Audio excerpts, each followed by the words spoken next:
warahmatullahi wabarakatuh. Hai semuanya, apa kabar? Sebelumnya perkenalkan, nama saya Selina Nurha Fitri, tepat tanggal lahir Samarinda 6 Desember 2003 dan sekarang lagi tinggal di Jalan Bung Tomo Samarinda seberang. Untuk info lebih lanjutnya bisa lihat di slide ini.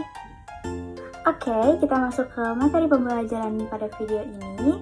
Materi pembelajaran yang akan disampaikan pada video ini ialah mengenai rukun iman.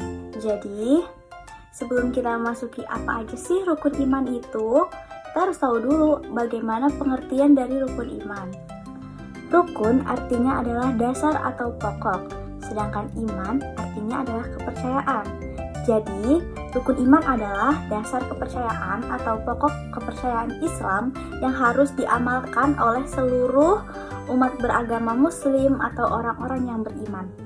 Oke, selanjutnya kita akan mengetahui apa aja sih rukun iman itu. Nah, rukun iman terdiri dari 6 bagian. Rukun iman yang pertama adalah iman kepada Allah Subhanahu wa Ta'ala. Jadi, seperti yang kita ketahui, Allah adalah Maha Pemilik seluruh zat yang ada di dunia ini, termasuk kita sebagai manusia. Lalu, bagaimana sih cara mengimani Allah Subhanahu wa Ta'ala? Salah satu cara untuk mengimani Allah Subhanahu wa Ta'ala adalah dengan mengetahui sifat-sifat wajib yang dimiliki Allah. Ada beberapa sifat wajib Allah yang perlu kita ketahui. Di antaranya adalah wujud, qidam, baqo, mukhalafatul hawadisi, qiyamuhu binafsihi, dan banyak lagi sisanya yang harus kita ketahui. Nah, cara mengimani Allah Subhanahu wa Ta'ala diantaranya ialah dengan percaya bahwa Allah Subhanahu wa Ta'ala adalah Tuhan dari segala umat manusia. Jadi, tidak ada Tuhan selain Allah, dan kita harus mempercayai itu adalah bentuk dari cara mengimani Allah Subhanahu wa Ta'ala. Rukun iman yang selanjutnya adalah iman kepada malaikat. Malaikat merupakan ciptaan Allah Subhanahu wa Ta'ala yang terbuat dari cahaya. Nah, sebagai umat muslim, kita harus mengetahui nama-nama malaikat yang wajib kita ketahui. Di antaranya adalah malaikat Jibril, malaikat Mikail, malaikat Israfil, malaikat Izrail, malaikat Munkar dan Nakir, malaikat Raqib dan Atid, dan yang terakhir adalah malaikat Ridwan dan Malik. 10 malaikat yang sudah disebutkan tadi juga memiliki tugasnya masing-masing yang ditentukan oleh Allah.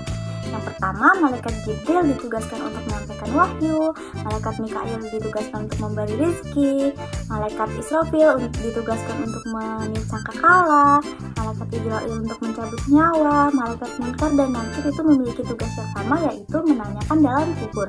Sedangkan malaikat Raqib itu mencatat amal baik dan malaikat Atid itu mencatat amal buruk. Yang terakhir adalah malaikat yang menjaga pintu surga dan neraka. Pintu surga ditugaskan oleh kepada malaikat Ridwan dan pintu neraka ditugaskan untuk malaikat Malik. Selanjutnya, bagaimana sih cara mengimani malaikat-malaikat Allah? Nah, jadi cara mengimani malaikat-malaikat Allah adalah dengan menunjukkan sikap disiplin, jujur, sabar, dan bertanggung jawab kepada diri sendiri dan kepada orang lain. Dan juga kita harus percaya dengan keberadaan malaikat. Selanjutnya adalah iman kepada kitab-kitab Allah. Jadi, kitab-kitab Allah itu ada 4. Yang pertama ada Al-Quran, yang kedua ada Injil, yang ketiga ada Taurat, yang keempat ada Zabur. Nah, kitab-kitab tadi yang sudah disebutkan diturunkan oleh Allah Subhanahu wa Ta'ala kepada beberapa nabi. Ada 4 kitab dan ada 4 nabi.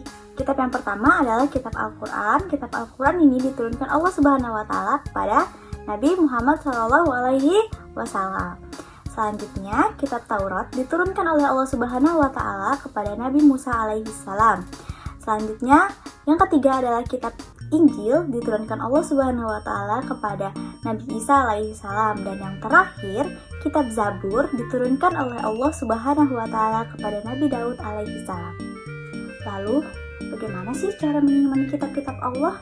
Nah, cara mengimani kitab-kitab Allah adalah dengan meyakini bahwa kitab-kitab tersebut adalah sesuatu yang diwahyukan oleh Allah Subhanahu wa Ta'ala, bukan bikinan dari Rasul. Yang keempat adalah iman kepada Nabi dan Rasul Allah. Sebelum kita mengetahui apa sih rukun iman kepada Nabi dan Rasul, kita harus tahu dulu apa sih perbedaan dari Nabi dan Rasul. Jadi, Nabi itu adalah seseorang yang diberikan wahyu oleh Allah Subhanahu wa taala untuk dirinya sendiri.